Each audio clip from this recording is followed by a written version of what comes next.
Meu Deus. Esse celular do Cauê, gente, é um babado. É ruim o som. É ruim o som, é ruim a imagem. É ruim tudo. A gente tá falando de arte, de dança, de arte e educação. Eu vou chamar Vitor. Não dá pra limpar a tela, menina. Hello! Olha, eu me arrumei pra você. Eu vou te mostrar uma coisa. Quando... Ah, meu Deus.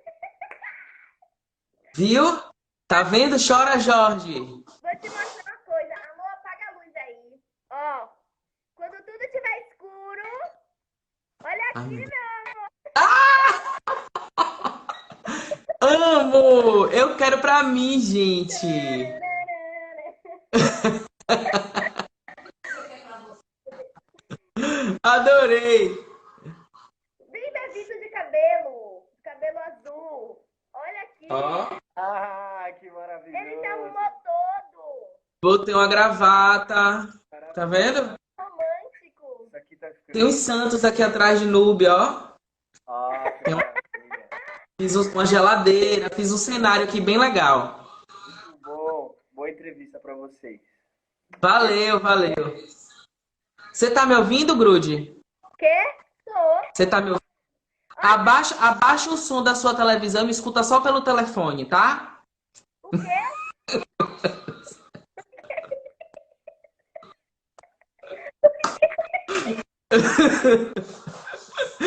Senhor! Chama lá. Oi, Jaque! Já que vai participar semana que vem. Ela tá mandando a gente se comportar, viu, Rebeca? Aí, ó, a gente tá gritando aqui. Eu tô gritando porque esse celular não dá pra ouvir. Já que, olha aqui, meu amor. Eu não peguei a piada mesmo, não. Não entendi nada dessa piada. É o quê? Depois eu te explico no privado. É porque eu acho que você não teve infância, você não assistiu Bom Dia e Companhia.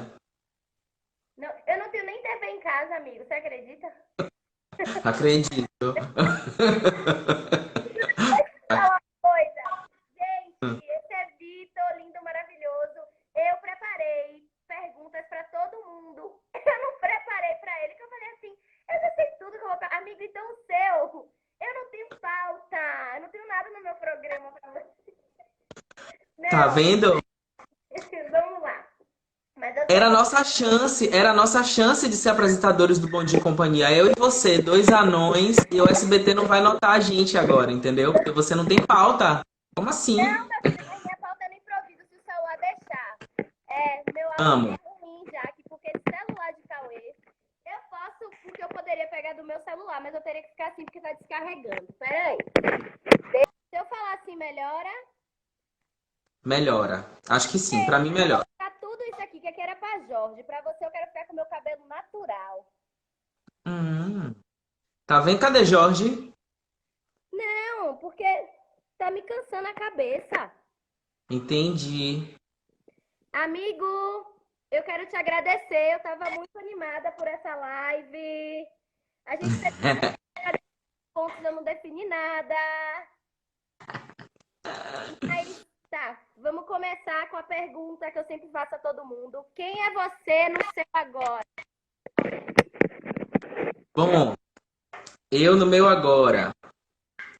Deixa eu pensar. Olha, eu vi você fazendo essa pergunta para Jorge, mas agora que você me fez essa pergunta, a cabeça deu um nó um pouco. Mas eu acho que no meu agora, eu tô tentando me reinventar. Eu sou um reinventor, se não sei se existe essa palavra, mas eu tô reinventando a minha arte, tô reinventando a minha profissão, não por conta dessa questão dos vídeos online. Não, isso não tá dentro desse sistema meu novo, mas infelizmente a gente tá tendo que se resguardar, né? A gente tá tendo que se isolar, mas para mim, em alguns momentos, está sendo muito, muito proveitoso. Então eu tô reinventando. Aqui, ó. Boa. Eu tô trabalhando com minhas alunas essas duas palavras, reinventar e ressignificar, né? Grude, eu sinto muita vontade que as pessoas te conheçam e conheçam o seu trabalho, conheçam o que você é. Então, diferenciar falar um pouquinho sobre você, o seu fazer artístico, e como que eu sei que você respondeu isso muitas vezes, mas está à frente de uma companhia independente.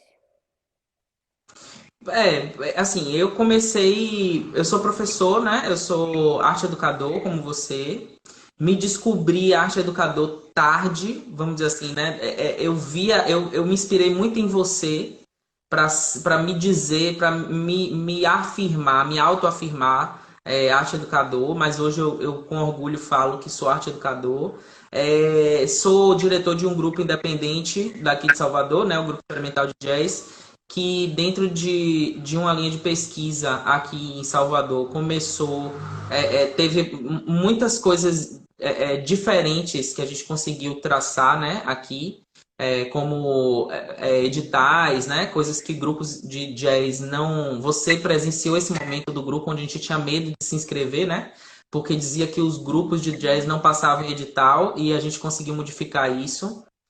E, assim, dentro da minha trajetória, para tentar resumir, eu sempre estive em sala de aula como professor de jazz, como artista de jazz, mas sempre pensando, questionando por passear em outra zona. Por exemplo, na nossa época de faculdade, não existia essa comunhão da dança contemporânea com o jazz, né? E quando eu entrei na faculdade, quando a gente entrou na faculdade, a gente se prometeu que a gente ia tentar fazer de tudo. Então, eu dancei em grupos de dança contemporânea, a gente se desafiou propondo coisas nas nossas turmas, né? Eu falo turmas porque a gente passeou por várias turmas como alunos, né? Da universidade.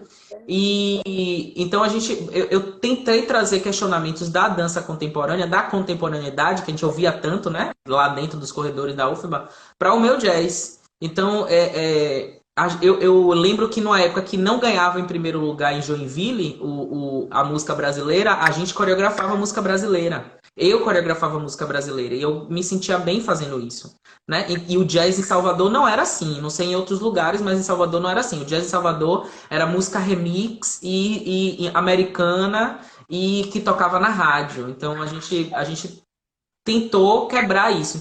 Eu sinto que eu, como artista daqui dessa cidade, tento e continuo tentando contribuir dessa maneira para aqui, né? Para o jazz, para dança acadêmica. Graças a Deus, Vicky tá aí, vou até mandar um beijo, Vicky. Eu sou. Você sabia? Ela não lembra de mim, mas eu lembro dela. Lembra, assim, ela fez o curso, ela falou na live da gente mais cedo. O curso! Ela fez seu curso aqui do Bahia Dança. Então, eu tenho a sorte como artista, como você estava falando na live com o Jorge, eu vou falar a mesma coisa das instituições que eu dou aula, né? Você tem a sorte de ter uma abertura diferenciada e eu também, né? Eu tenho a abertura, eu tenho a sorte de ter, dentro das instituições que eu trabalho, uma liberdade artística que eu nunca tive, eu não tinha em outros lugares. Eu já dei aula em muitos lugares, você sabe disso, e algumas coisas me incomodavam muito, por estar pensando fora mesmo, por tentar pensar de uma forma diferente. Alguns lugares, como você falou, não é possível se fazer, porque existe uma demanda de paz, existe uma demanda de pensamento mesmo da instituição que não comunga com a sua. Então, acaba que a relação, para não desgastar, a gente se afasta ou tem outro tipo de relação, porque não precisa ser só em sala de aula, né? Todas as escolas que eu passei, nós somos parceiros hoje, todas. Então eu não tenho, eu não estou lá presente construindo dentro, mas de repente como eu faço algumas produções de mostras de dança aqui na cidade, aí de repente eu posso trazer essas pessoas para estar lá, né? Então essa é a contribuição. Ô, Grude, duas coisas. Marcos Vinícius falou ontem que ele sente um preconceito ainda muito pesado dentro do pensamento acadêmico. Eu não sabia, inclusive, que ele estava fazendo a UFBA. Eu achei muito legal de saber que ele sente essa resistência, porque no meu caso, eu só fui conhecer o... que lindo! Eu tenho minha caneca, cadê minha caneca? Minha caneca eu tô apoiando o celular aqui atrás. No final. Tá.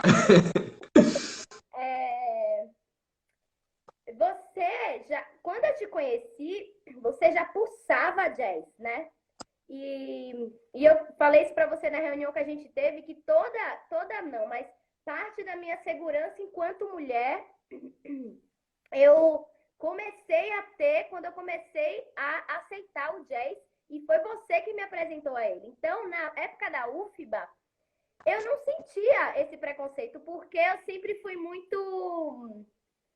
Não sei, eu entrei muito nova, né? A gente entrou jovem, eu entrei com 17 anos, então tudo para mim era muito novo, e eu sempre me fiz um corpo muito disponível, então eu sabia o que eu não queria, mas eu experimentava assim, né? Então eu não, como eu posso falar? Eu não tinha nada impregnado no meu corpo.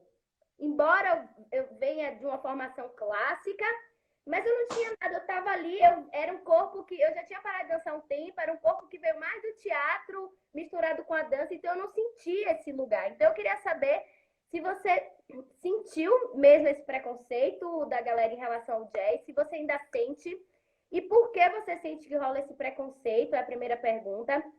E a segunda, você falou sobre as escolas, né, que eu falei dessa liberdade que eu sinto e tal. Você sente que essa liberdade que hoje, no lugar que você trabalha, né?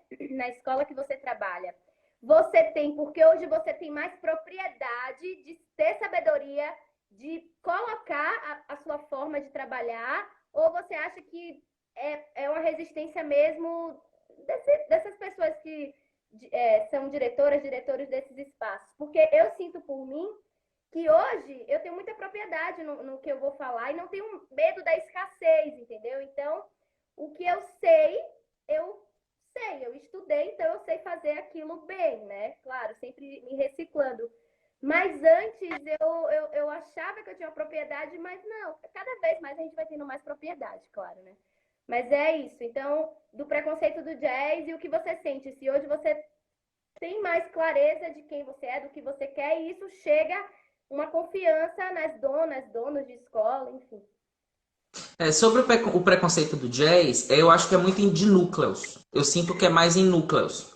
Por exemplo, aqui em Salvador, a gente sente muito que tem, desde a nossa época, tinha a galera da UFBA, a galera da FUNSEB, a galera das academias de dança, né? Hoje isso é mais contaminado, isso é mais misturado mesmo. Então, tipo assim, a gente já via na nossa época algumas pessoas que faziam dança na UFBA, fazia dança, fazia o curso profissionalizante da FUNSEB ou vice-versa. Você fez os dois, né? Algumas pessoas que dançaram com a gente também, Mila, né? Algumas pessoas fizeram os dois. Então, eu acho que essa questão é porque na nossa época tinha muito essa questão de na FUNSEB eu vou fazer aula prática, eu vou ser técnico em dança, né? E é coisa que nós como bailarinos e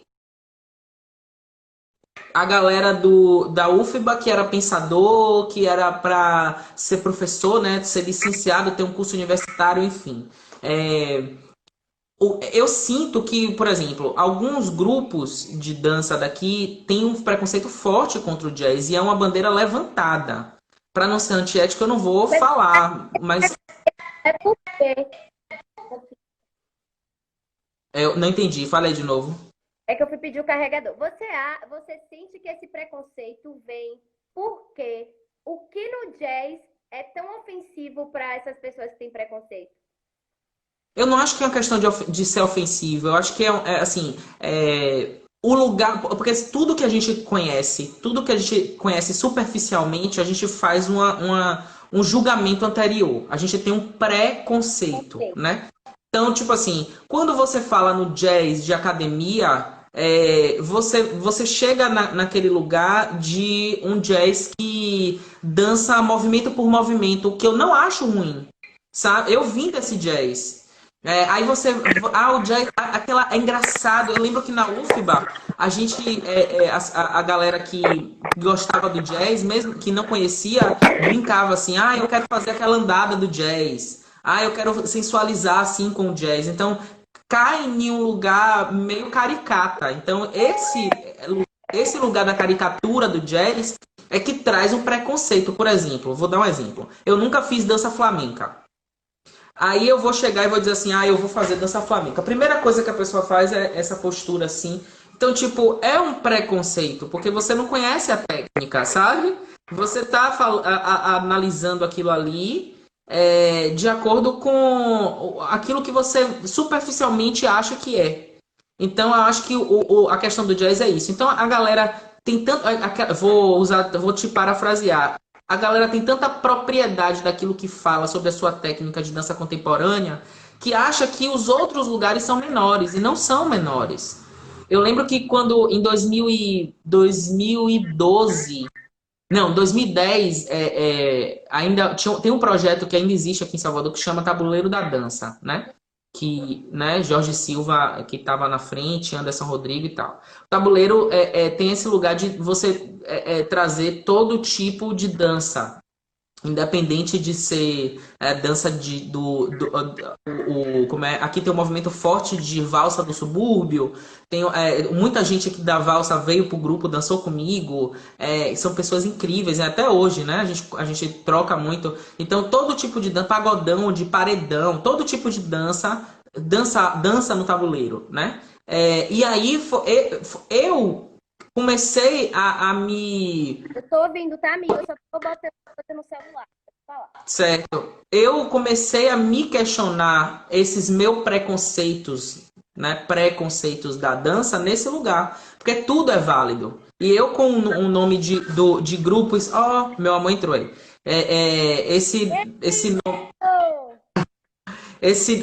Levando a companhia com o nome Grupo Experimental de Jazz, eu não posso me segurar em amarras que são tão frágeis, entendeu? Então, eu abri minha cabeça para isso. Então, essa primeira questão sua, né? Do preconceito do jazz. e também, né, Grude, cansa de ficar se defendendo o tempo inteiro. Então pense o que pense, faz o seu que tá bom, tá perfeito. E aí, No momento. o preconceito de pessoas que falam sem propriedade, fala, mas também não movimenta nada, né?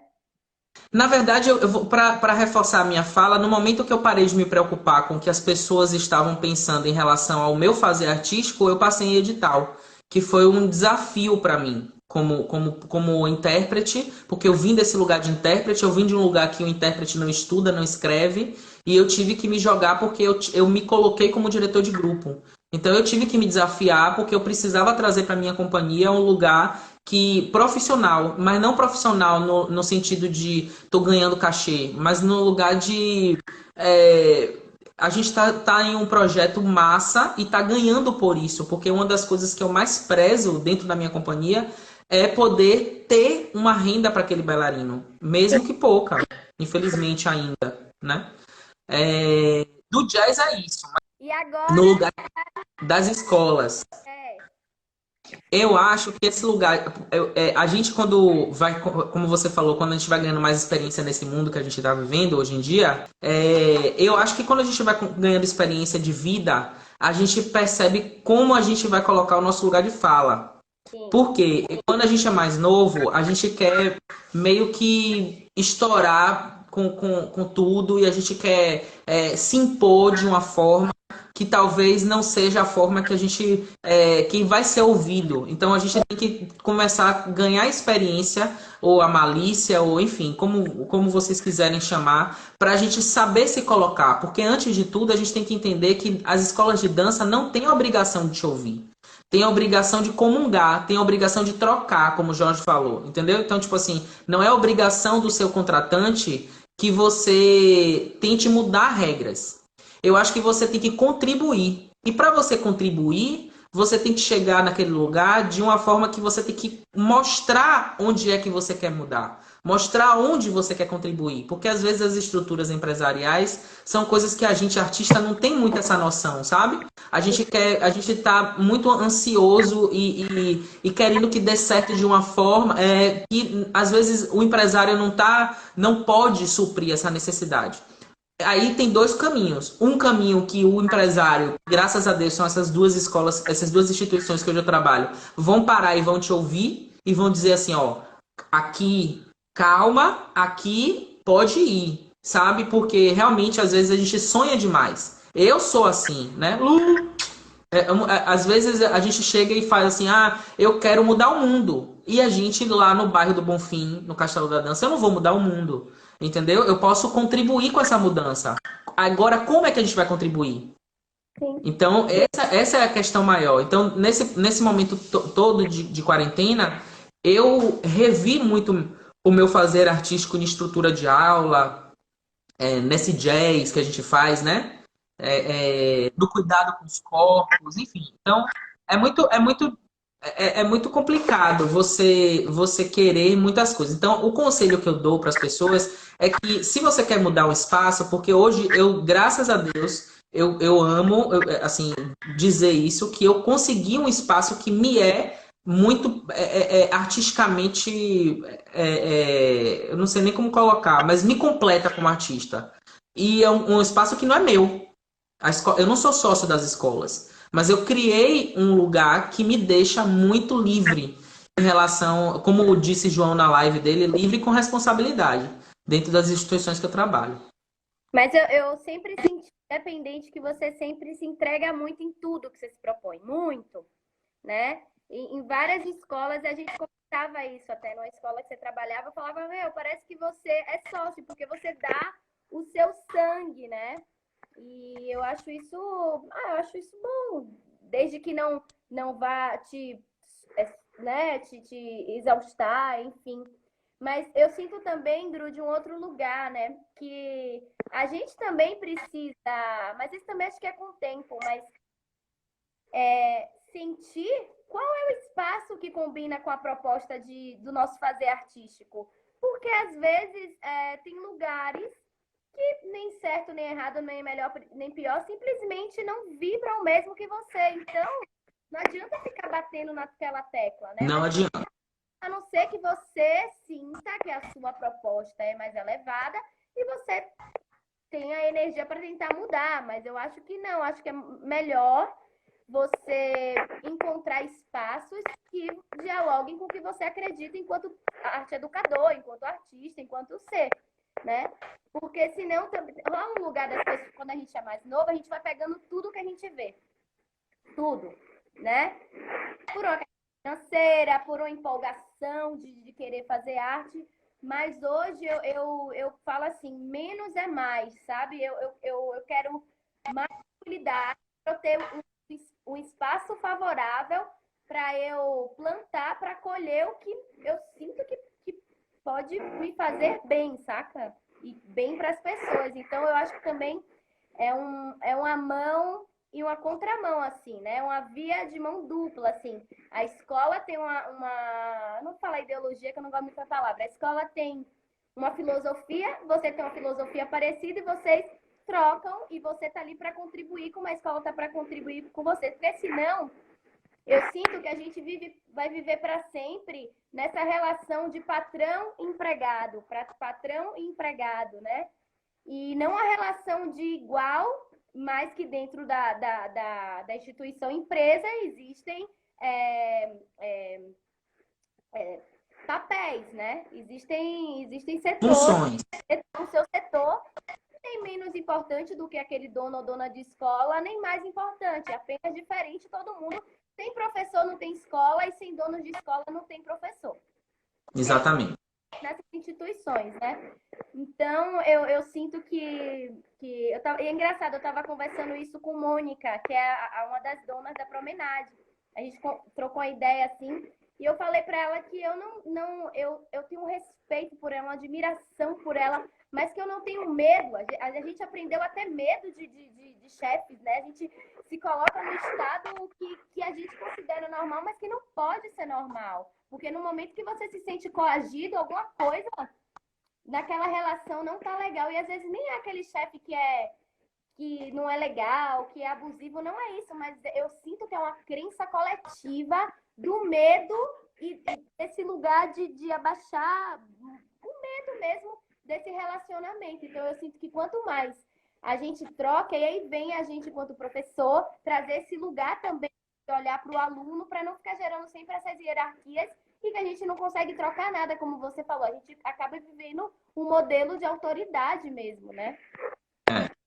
Eu acho que é bom e não é essa questão da entrega. Eu, particularmente, tenho esse perfil de querer abraçar tudo com muita intensidade, né? Eu quando trabalho, eu quero me dar o meu melhor. Se eu não der o meu melhor, eu acho que não funciona, né? E eu não consigo fazer nada meio termo. Eu não consigo chegar lá e tipo assim, vou dar uma aula broxa. Hoje eu não tô afim de dar aula. Se no dia eu não tiver bem para dar aula, eu não sei, eu vou do caminho da minha casa pro trabalho, eu já vou me reavaliando e criando uma estratégia para me estimular. Porque não é todo dia que a gente acorda com vontade de dar aula, não é todo dia que a gente acorda com vontade de coreografar, porque a gente que dá aula, a gente ainda tem isso, né? Muita gente é professor e não é coreógrafo, e tem gente que é coreógrafo e não é professor. Então, a gente tem que ter essa consciência. É difícil também, né?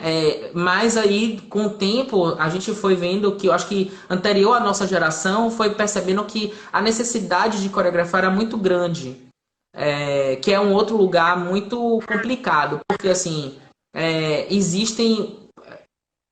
Muita gente fala dessa qualidade coreográfica, né? Que com o passar do tempo foi se perdendo por conta dessa liberdade de qualquer um dar aula, né? É, é complicado porque, assim, depende muito da proposta, né? Se você vai para uma escola, se você vai para um lugar e você vê, eu vou falar um pouco sobre, assim, escola pequena de bairro. Aqui em Salvador tem muito isso. Tem uma escola de balé, uma pessoa tem uma casa, tem uma laje, vou falar assim, uma laje. Aí bota um espelho, um piso de antiderrapante qualquer e joga aquela criança para dar aula. Aí a gente tem dois pontos, que aí cada um, eu não estou aqui para julgar, mas tem dois pontos. Um ponto é que a gente sabe que tem aquela pessoa que não tem o cuidado com o corpo daquela criatura, e a gente não sabe o que é que vai acontecer, né? A pessoa não tem um preparo para isso. E o segundo ponto é que às vezes o valor financeiro é a única possibilidade daquela família, daquela criança. Então, o primeiro contato que aquela criança vai ter com dança. Então, é importante ou não é importante? Aí até hoje eu não respondi.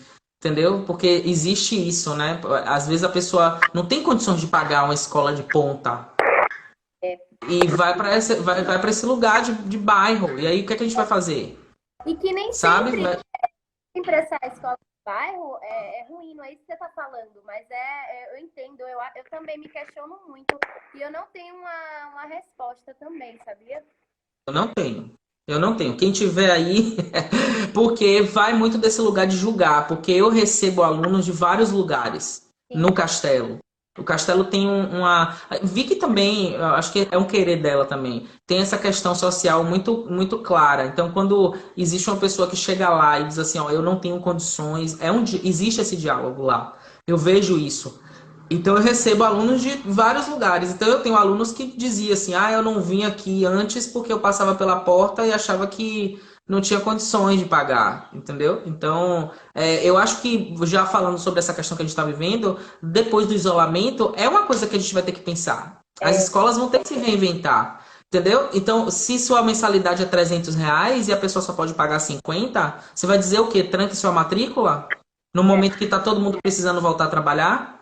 Entendeu? Eu queria muito dar voz para as donas de escola de Salvador, de outros lugares, e perguntar como é que vai ser esse pós, porque assim, eu sei que existe a questão do operacional, que é muito complicado. Você não pode abrir cada cliente e pagar um valor, né? Mas como é que vai ser essa organização quando a gente voltar? Entendeu? É muito complicado. A gente vai ter que criar estratégias para a gente chamar a gente. E eu Chamar a acho, gente. de que as aulas online vão continuar. Vai ser dois modelos diferentes de aula. Acho que aqui em São Paulo, pelo menos, vão continuar. Eu tenho uma ressalva sobre esse negócio da aula virtual aí. Deixa eu só terminar. Sabe por quê? Já, assim, estava falando, aula online não é uma coisa nova. Já existia. É que a gente que é artista, né? Pô, a gente quer aquele negócio, olho no olho, toque, é olhar tal. Mas eu sinto, cara, que esse mercado vai continuar, porque tem muita gente que não conseguia fazer aula, tá fazendo online. Só que aí a gente tem que rezar para que essas pessoas caiam em mãos sábias, para essas aulas online não diminuir o nosso estudo, né? O nosso propósito, os anos que a gente dedicou para dedicar para outras pessoas. Então, vamos ter esperança que aconteça o melhor, né? O que eu ia falar é o seguinte, aula online, dentro das escolas, eu sei que existe um cuidado de ser separado por nível, de ter todo um cuidado do professor ter um acompanhamento. As minhas turmas, eu tenho um acompanhamento, estou tendo esse acompanhamento, né? Agora, o que eu me preocupo não é com as aulas online em relação a dentro das escolas, né? A dentro das instituições que nós temos o privilégio de trabalhar, né? Que a gente, né? Você trabalha na promenade, né? Eu tenho, né? Então, como é que, o que é que a gente vai fazer? É porque assim, eu vejo lugares que hoje vai ter aula aberta de, de balé clássico Advância de 22. E a criança, minha aluna, que é louca pelo balé, vai colocar a sapatilha de ponta e vai fazer, porque a pessoa não tem esse controle. Não é uma coisa assim, hoje nós vamos ter uma aula minha, hoje mesmo a gente fez uma aula lá de Vicky, no Instagram, a gente nunca tinha experimentado, a gente fez para experimentar. Então eu dei uma aula extremamente leve, onde a gente tem uma consciência de que todo mundo vai entrar, desde a pequenininha até a grande, o que é que a gente vai fazer. Então eu passei um pedacinho de uma dança e uma coisa que todo mundo consiga. E essa é uma preocupação. Mas e as companhias? Porque eu tô vendo que tem um monte de companhia que abre suas aulas, né? Ou escolas que dizem assim, não, eu vou botar no Instagram porque aí todo mundo pode fazer. Aí você vai fazer uma coisa que não é do seu nível ou preparação corporal e vai se machucar. E quem é que vai te dar esse socorro? Porque a criança tá sozinha em casa com a família. Como é que vai ser isso, entendeu? Então a minha preocupação não é dentro das instituições, porque dentro das instituições existe esse cuidado. A gente sabe que existe. Mas quando você abre esse leque, qual é a sua responsabilidade como artista? Como pessoa que se prepara com o corpo, entendeu? Esse é o perigo para mim. E aí é o perigo que eu acho que essas EAD, né? Tudo bem, já existia, né? Mas será que a gente prepara o corpo a EAD e como é essa preparação, essa questão do contato, né? Enfim. Porque assim, Trude, eu sinto que vão continuar essas aulas e sinto que nós, educadores, se a gente quiser também entrar nesse movimento aí, sei lá, ficar nos dois presencial, porque, por exemplo, lá na escola que eu trabalho, a gente está conversando de até quando voltar, por ser turmas muito cheias, né? Por ser turma muito cheias, vai revezar. Tipo, um dia essa turma vai fazer aula, no outro dia ela vai ter essa aula online, porque não pode estar junto por causa da pandemia, um monte de coisa. É criança, mas é isso que você falou, a gente tem uma vigília ali, né? Mas a gente que é educador, eu tenho certeza que a gente vai estudar para descobrir a melhor maneira de dar essas aulas online. E quem não é um lugar muito perigoso. E é um lugar que não se tem controle, entendeu? Assim, você não tem uma fiscalização, você não tem, porque até nas aulas presenciais, você vê que tem pessoas que a gente sente que não tem um preparo para ensinar aquilo que ela se propôs. Imagine agora com esse movimento online, né? Então, me preocupa também, mas, enfim, também não adianta a gente ficar Jorge falou uma coisa interessante aqui. Ele estava falando sobre essa questão. Na que você estava falando que tem que ter uma direção, planejamento, organização. Eu também acho que o professor, porque assim, ó, eu acho que muitos professores têm essa questão de dizer assim, eu não estou me acostumando, né? Eu não estou conseguindo. Mas o que é que você está fazendo para você? Porque a gente viu no Castelo, a gente viu formatos diferentes até descobrir onde é esse lugar. E eu estou trabalhando tão legal, de uma forma tão legal no Castelo, que está sendo fora de tudo que a gente já fez e está sendo legal para todo mundo, entendeu? E Jorge estava falando aqui que ele falou uma coisa que precisam continuar justificando. São duas coisas que aí eu falo aí, né? Que eu acho interessante a gente colocar, Jorge. Uma é que é uma empresa. Infelizmente, as pessoas, até para nos pagar, até para precisa dessa matrícula, né? A estratégia que essas escolas utilizam para se justificar essa matrícula é que é perigoso ou que aí cabe a nós interferir e dar nosso palpite e tudo mais. Eu acho que você não tem que fazer, nesse momento de isolamento, que a gente está vendo números e números de morte na televisão, massinha, números e números de morte, onde a gente está tratando a morte como números na televisão, que a gente está o tempo inteiro com medo, a gente não pode se forçar a nada. A gente não vai produzir. Qual é o artista que produz obrigatoriamente, entendeu? Tipo assim, você tem que produzir. Você não tem, você não vai produzir.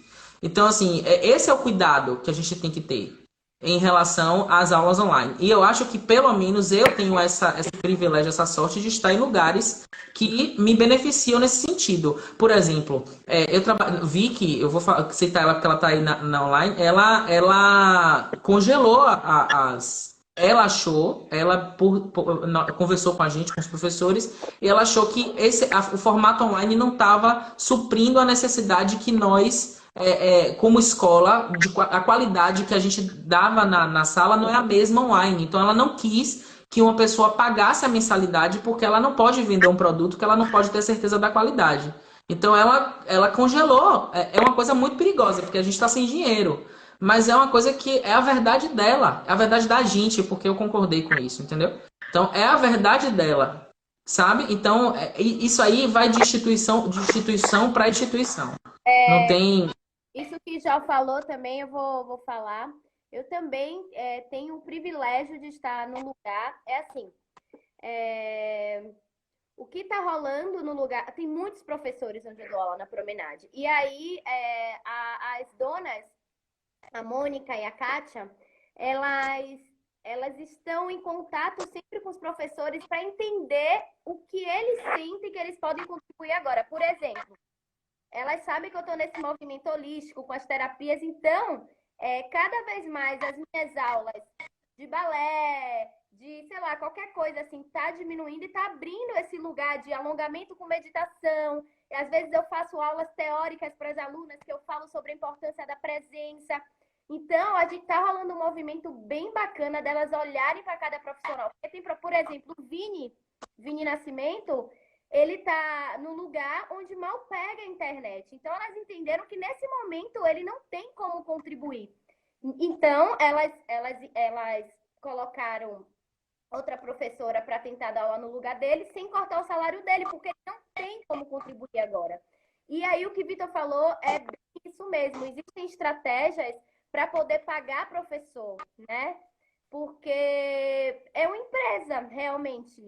Mas eu também acho que, pelo menos no lugar que eu tô, não existe esse lugar desse desespero de tipo, vamos pegar a gente. Não, eles estão entendendo o que está acontecendo, os professores estão por dentro de tudo, ou quase tudo, pelo menos eu confio bastante. Mas eu sinto que provavelmente tem muitos lugares que o Jorge botou aqui. E que, às vezes, essa preocupação com o professor não está na frente. Eu acredito, e eu já vivi, está na frente, sim. Então, se tiver algum dono ou dona de escola assistindo, eu gostaria muito de dizer que a gente precisa entender que sem professor não existe escola. Tem um monte de gente que diz que dá aula por aí, mas aí se tem qualidade ou não, e se não tem qualidade, uma hora vai falir. Então, é melhor estar aliado ao professor, trocando com o professor e garantindo um trabalho de qualidade. Porque trabalho de qualidade pode ser que caia, mas um dia levanta. O que não tem qualidade pode estar lá no auge, mas uma hora vai cair, porque não fica o que não é real. E quem estuda, quem trabalha, é real. Exemplo, Ana Clícia. caramba, a Ana Clícia dá aula há muito tempo, vida de professor é desafiadora. Mas a Ana Clícia tá aí, cara. O João Piraí, essas pessoas mais velhas se reinventando. Então, o que tem qualidade vai se manter. De que maneira eu não sei, mas é o que eu sinto. Então, eu compartilho muito do que Grude fala, que a gente é artista, é difícil a gente ter um pensamento mais assim, com números e tal, mas tem horas que precisa passar por esse lugar mesmo de empresa. E eu, particularmente, Grude, assim, eu tô adorando. Eu sempre fugi da tecnologia. Tem noção, eu não tenho TV na minha casa. Jorge sempre falava para mim assim, para mim, eu me perdia nos lugares, não gravava lugar. Ele falou, velho, quando é que você vai aprender no lugar sem se perder, velho? E aí, isso tá me ajudando a me reinventar, em mexer com o celular, e eu nunca liguei para isso. E tá me desafiando. Então, para mim, tá sendo muito legal. Mas porque também eu já venho de uma parada que talvez, claro, precisa estar ali perto, mas para eu falar de presença, talvez eu não precise estar ali tocando no aluno. Uma troca assim, de conversa chega. Mas para vocês que trabalham ali o corpo, você que é coreógrafo, eu imagino que deve estar sendo bem desafiador, né? Na verdade, em relação à criação, falando um pouco do grupo, é porque assim, como professor, eu me reinventei, me redescobri, como você falou, né? Como a gente falou no início, e eu estou me sentindo muito bem, como professor, eu estou instigando as minhas alunas. Para você ter uma noção, eu vou dar um spoiler para quem está aqui. As alunas do Castelo, a gente está preparando um videodança falando sobre desconstruindo o papel da bruxa, o papel da mulher, do corpo. Você acredita nisso? Chegou nesse lugar que eu me arrepio só de falar, você dá voz, como a Ana Clícia está falando aí, que ela escuta muito. Eu parei para escutar os meus alunos, né? E que não é só uma movimentação de jazz bonita, que é aquela coisa que a gente pesquisa, a gente sabe que uma hora a gente vai conseguir um resultado bom. Mas o resultado bom tem verdade?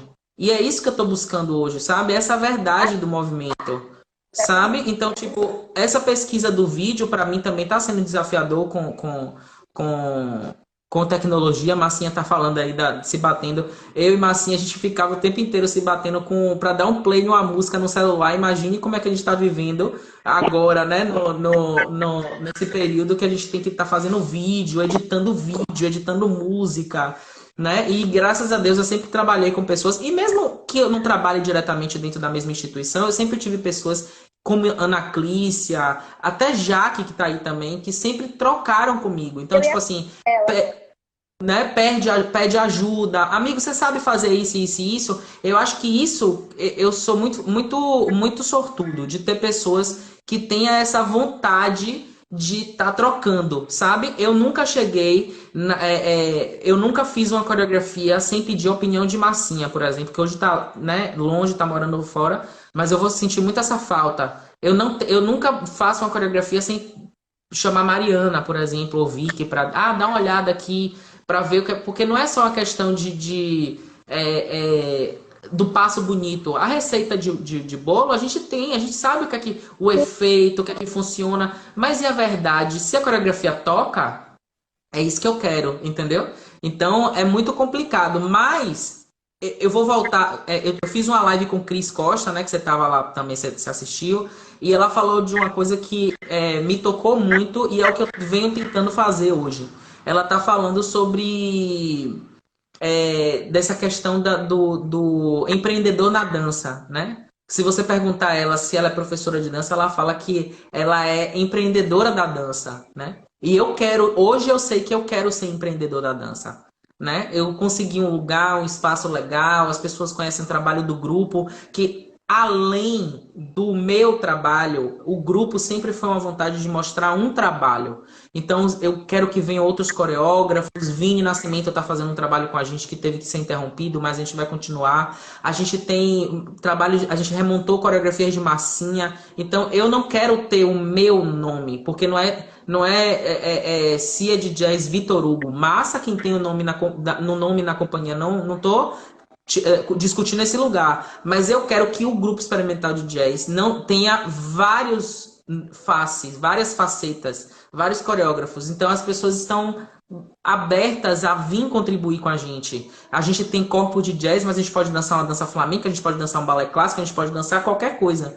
A gente tem o jazz como ferramenta porque a gente acredita que é uma preparação de corpo que a gente escolheu. Sim. Então, a gente já trocou com o Jofre, a gente já trocou com o João Piraí, Marcinha já coreografou pra gente. Então, quanto mais isso acontecer pra mim, como artista, melhor. Então, por isso que tá sendo difícil esse momento.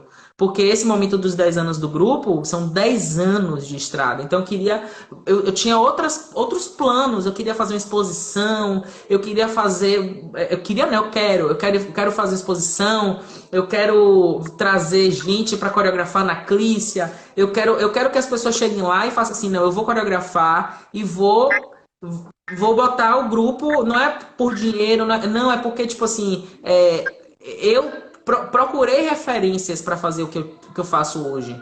Eu tive Massinha, eu tive Luciene, a própria Ana Clícia, que foi a primeira pessoa, sabe? Então, tipo, eu tive referências boas. E o que é que as pessoas vão fazer hoje?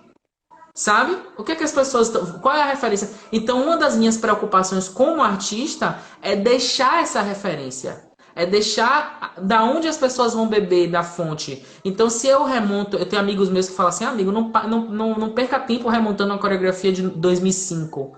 Mas a coreografia de 2005 prepara o corpo do meu bailarino, faz o meu bailarino pensar de uma outra forma, sabe? O meu intérprete, porque quando a gente for desconstruir isso, ele tem uma construção no corpo dele. Ah, mas isso é uma referência de massinha da coreografia X do ano tal e tal. Então isso é importante também para um estudo de corpo, sabe? A Mas referência se você faz a mesma coreografia, não vai ser a mesma coreografia, porque sua não vai coreografia ser. é outra pessoa, porque a cada segundo a gente tem micro mudanças. Então, Exatamente. você está revisitando um lugar. Às vezes a gente abre um álbum de fotografia e olha e fala: caramba, que momento massa! E não significa que eu esteja presa no meu passado. Eu estou revisitando Não. para entender meu presente. É só isso. Exatamente. Então, eu acho que eu proponho até a gente, como artista, de todos os lugares, que a gente tenha mais preocupações com os nossos registros, com o que a gente vai deixar sabe, a gente vive num mundo hoje extremamente tecnológico e hoje eu não tenho um arquivo, né? Dizem que na UFBA tem, eu já tentei ir lá várias vezes, mas eu não consegui acessar. Eu não tenho um arquivo onde eu possa fazer uma pesquisa de como surgiu um coreógrafo X ou um pesquisador Y, sabe? Onde estão esses registros? Eu acho que também nós, como pesquisadores, a gente não se preocupou nisso, né? Zazu tá aí. Te E, amo muito, muita saudade. Mas sabe o que eu e sinto também, Grude? Isso que você fala para mim é muito bonito e me toca muito, porque assim, eu decidi que eu não sei se é deixar referência, eu não sei qual a palavra, mas eu escolhi me fazer ser útil. E me fazer ser útil é entregar para o mundo o que eu tenho de mais divino. E o que hoje o que eu tenho de mais divino é a minha arte. Então, de que maneira eu vou trazer ela, eu não sei. Mas eu sinto que esse momento, esse agora chegou, que você falou assim, agora eu estou me preocupando em fazer a minha verdade. Então, eu sinto que esse momento chegou como uma peneira para a gente repensar qual é o nosso propósito, entendeu? Então, no momento que você fala que na sua companhia não é você, são os integrantes, que é uma família, e que você quer dar o seu melhor para deixar essa fonte para outros beberem, é porque você tem algo que pulsa aí, é o seu amor transformado em arte. Então, eu acho isso divino, porque senão não faz sentido ter arte, não faz sentido. Para mim, né, a arte é uma ferramenta, cara, e é uma ferramenta de cura, de elucidação, de amor próprio, de diversos pontos, de abrir mente. Então, no momento que a gente se coloca no mundo como artista e entende que mesmo nas dificuldades a gente vai viver a nossa verdade pensando no coletivo, Aí já não precisa de plateia tão lotada, já não precisa de mais nada.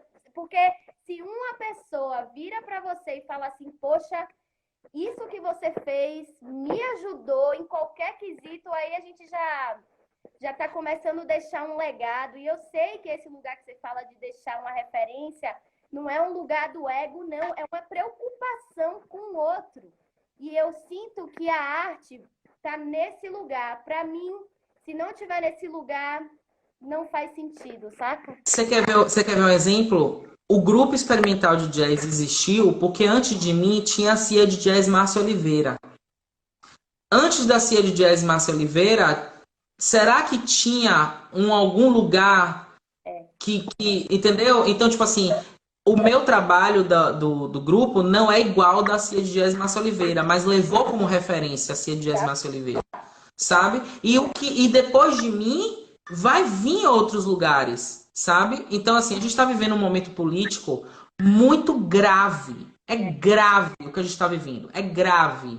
Eu não vou nem entrar nesse mérito porque tá tão gostoso o papo que eu sei que, né? Mas a gente está vivendo um momento muito grave. A gente já falou isso, eu vou repetir. Além do que a gente do que a gente está fazendo, do fazer artístico, né? Ficou meio redundante, mas além do que a gente está fazendo, se a gente parar para se preocupar tanto com o que os outros estão falando, do que a gente vai fazer, o que a gente não vai fazer, e se a gente ficar chorando e dizendo assim, eu não tenho apoio, eu não tenho, faça. Então eu fui muito disso, faça. Você estava presente no momento que a gente se inscreveu no primeiro edital, a gente não passou. E eu fiz o quê? Eu chorei? Eu fui tentar mais, entendeu? Mesmo indo contra tudo que todo mundo falava. Ah, mas esse é um lugar onde as pessoas não aprovam o jazz. E se eu não fizesse? Eu ia estar pensando até hoje que eu não ia ter grana de edital porque meu grupo é um grupo de jazz, sabe? O micromovimento, isso aqui que a gente está se propondo, porque a gente poderia estar dormindo, eu poderia estar com o meu marido fazendo amor, porque eu só faço trabalhar. Mas a gente está aqui falando sobre arte, criando espaço para a gente falar sobre arte, já é um movimento. Mesmo sendo micro, é um movimento e é uma maneira da gente se manifestar diante de toda essa, para não falar palavrão, essa coisa que está acontecendo na política, dos nossos representantes de cultura, né? Então, eu acho que quanto mais a gente... Eu estava falando isso com Luísa também, que eu acho tão legal que não rola uma competição entre a gente. Eu vejo um enaltecendo o outro, um fazendo propaganda do outro, e é esse lugar que é real, cara. É esse lugar que é verdadeiro, né? Eu sempre falo para Vitor, foi ele que me despertou para olhar e falar assim, caramba, eu posso dançar, eu tenho alguma coisa para oferecer para o mundo, sabe? Porque eu tinha esquecido da dança, tinha ido só pro teatro porque eu tinha desistido. E aí Vitor falou, véi, e aí? Bora! E eu tenho muita gratidão por isso. Então, meu amigo, vou te dizer de coração, não sei para quem você é referência, para quem você deixou uma fonte, mas para mim, a minha arte, ela parte também de quando eu me aproximei de você. Não é nem quando eu entrei no grupo, mas quando eu te vi naquela faculdade, com aqueles olhos cheios de sonho, eu falei, não dá para eu dar para trás nessa vida, eu preciso ir, entendeu? Então, você foi parte do meu combustível como ser. E hoje, e é muito louco, porque eu sei o quanto foi doloroso para você quando eu vim para São Paulo. Mas você olhou para mim e falou assim, Grudi, você não vai ficar, eu não vou te prender, então vá. E é tão louco que eu passei no concurso público, aí eu não contei para ele, porque se ele soubesse, eu falei, velho, o Vitor vai me matar. E aí minha mãe abriu a boca e contou para ele. E mesmo assim ele me apoiou, né? Com as tentativas de me trazer de volta, mas tenho certeza que uma fonte divina você já deixou aí, viu? De coração. Eu fico muito feliz em ouvir isso porque a gente cria laços, né, artísticos e a gente quer botar isso para frente, né? E eu sempre acreditei. Eu vou dar um exemplo simples. Eu vi assim uma pessoa chamada Anitta que entrou aí e lembrei da artista Anitta, né? E aí Anitta porque assim era uma pessoa que a gente tem como é que fala? Um preconceito. A gente está falando muito sobre isso, né? Preconceito de dizer assim, eu não gosto disso, eu não gosto daquilo, eu não gosto do pagode aqui na Bahia, né? Eu não gosto do funk no Rio, enfim. E aí a Anitta sempre foi uma artista que eu admirei pela vontade, eu sempre vi vontade nela, né? E nas minhas redes sociais eu não sigo muito artistas, né? E aí eu vi uma vez ela cantando uma música que eu gosto. E aí isso me encantou tanto que eu passei a seguir ela, né? E aí depois eu vi ela falando com tanta verdade sobre política que ela convidou um político para falar sobre uma lei que foi aprovada, que estava sendo prejudicial para os artistas e tudo mais. Então, tipo assim, eu acredito muito nessa arte que não é a sua verdade, Boa verdade. entendeu? Eu fiz uma coreografia que Marcinha adora, a Ana Clícia também que deve conhecer. Eu fiz uma Começou essa live, são 10h24. Faltam 5 minutos, 6 minutos. Tá, pra você não deixar de falar o porquê que a arte é importante. Tá, então só pra concluir. Eu fiz uma coreografia chamada Heranças, você até assistiu, me deu até um feedback, né? Muita gente gosta da coreografia e tudo mais, e teve pessoas que diziam assim, algumas pessoas chegaram, algumas não, assim, umas 2 pessoas chegaram pra mim e disseram assim, 1,55 restante. ai meu Deus, que falou que eu tava coreografando bate-bunda, eu tava dizendo assim, a bunda não faz parte do corpo? Então, enfim, só pra gente terminar com... Não, você depois vai me mandar um link, vocês vão assistir Herança, porque eu queria muito dançar, trabalho super político, super crítico, super criativo. Eu vi afro, jazz, eu vi tudo junto, referências de matrizes africanas e nada a ver o que falaram. Amigo, a arte é importante porque Porque transforma. Transforma desde a vida até o ser humano, até como é que fala? Até o âmago do ser. Me transformou. Eu tento transformar um pouco das pessoas em todos os sentidos, artísticos, políticos, de verdades, enfim. Minhas verdades não são as mesmas verdades todos os dias porque eu comungo com outras verdades.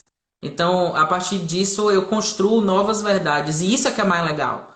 Se a gente não tem que ter a síndrome de Gabriela. Não seja Gabriela, não nasça e morra da mesma forma. Mude todos os dias. Isso! Te amo! Eu vou fechar pra poder gravar. Valeu! Te amo, amigo! Amo vocês. Obrigado, gente.